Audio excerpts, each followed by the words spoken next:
అదేవిధంగా ఇప్పుడు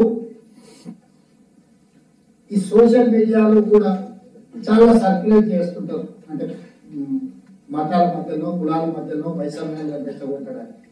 దీనికి సంబంధించి కూడా ఎప్పటికప్పుడు మీరు అప్రమత్తంగా ఉండి ఆ సమాచారాన్ని కూడా సేకరించి అట్లాంటి వాళ్ళు ఎవరైనా ఉంటే వాళ్ళందరినీ కూడా ఒక లైన్ లో పట్టుకురావాల్సిన అవసరం ఉంది. వాళ్ళని ఏ విధంగా కంట్రోల్ చేయాలని.